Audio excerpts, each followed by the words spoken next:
Final Fantasy XIV is by far one of the most impactful games I've ever played, for many reasons. However, what I didn't anticipate when I started this journey was being led to a great number of other masterpieces along the way. My community spent about a year trying to get me to play Nier games due to the Shadowbringers Alliance raids, and after finishing both Replicant and Automata, the only thing I regret is not having played them earlier. It's been a while since I finished both of them, but there's something I've been wanting to talk about ever since. My comparison between the two games and why I prefer Replicant over Automata.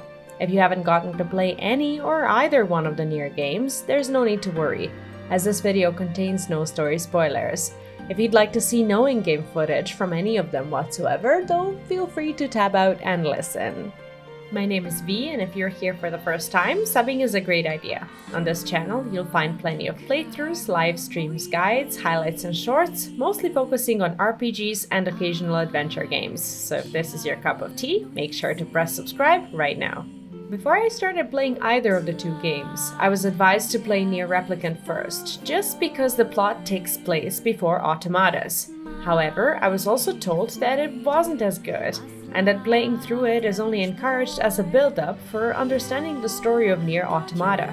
Little did I know that this particular game will become one of my favorite RPGs I've ever played, if not my most favorite one. I'm often asked which game I like more, Replicant or Automata. After some time, I realized that there's only one answer to this question. I love Automata, but I adore Replicant. There's very little about Nier Automata that I particularly dislike, but the way Replicant has touched my life in comparison is something I've only experienced in Final Fantasy XIV, and possibly Persona 3 Reload. It's a life-changing experience that made me feel incapable of playing other games for days, as I just sat there thinking about how much of a genius you have to be to even come up with this kind of storytelling. Some of the great things about Nier Replicant became obvious to me very early into the playthrough.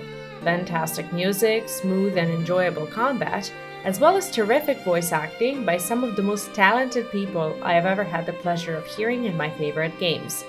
Little did I know to what extent this would go. That I'd be spitting my coffee out whenever Vice has something to say, or that I'll be crying my eyes out reading what seems to be an unapologetically simplistic book within a game. Little did I know that I wouldn't mind playing the game over and over to see all endings, and how satisfying it would be to discover a completely different perspective every single time. This may not be something that everyone can relate to, but the fact that I was raised by my late grandmother made some parts of the story punch me in the gut so hard that I'm still recovering. I'm not aware that anyone who suggested I should play the game knew about my family lore, but they definitely had the first row tickets to me literally falling apart as I was learning about Kaine's story. Games are here to be enjoyed, regardless of our personal experiences, but I think we can all agree that discovering something extremely relatable within a game can hit you in ways you could have never imagined.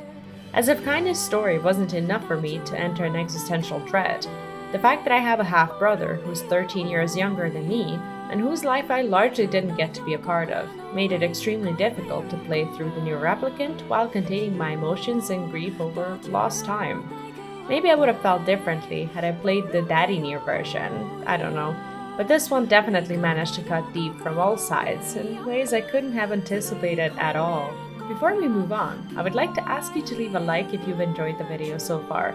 Any interaction goes a long way towards my videos getting recommended to other viewers, and it's a small act of kindness that means a lot to me as a creator. Also, if you're looking for my playthroughs of Nier Replicant and Nier Automata, you'll find both of the links in the pinned comment, and I hope you enjoy them. Apart from how personal the story of Nier Replicant is to me, the subtle genius of Yoko Taro and the kind of underlying storytelling Replicant has is something I've never experienced before. From the added dialogue in the second playthrough and the realization of what the loot from some of the shades discovers about their identity, to the unapologetic shift in mood from a game setting into a book. Everything about Nier Replicant was so special that I'm still trying to find the proper words to describe my feelings towards it. In comparison to Nier Replicant, Nier Automata feels like a much more streamlined experience. Fantastic as it is, I feel like it leaves much less room for interpretation, imagination, and absorbing the events of the game in your own way. There are sections of the Nier Automata that I felt like I never wanted to move away from, like the Machine Village and the Carousel, for example. However, the factory and forest castle are some of the areas I'd love to leave behind me, which is not something I can say for any zone in Nier Replicant. As I'm not the person who normally enjoys multiple endings that require playing through the entire game a few times, I assumed that Nier Replicant would have been bothersome, whereas Automata would feel like more of a liberating experience due to less repetition, as well as the A to Z endings. However, after almost a year, I'm vividly recalling the wedding, scrapyard, and the enchanted forest as places where I actually felt something, whereas with Automata I struggled to do so.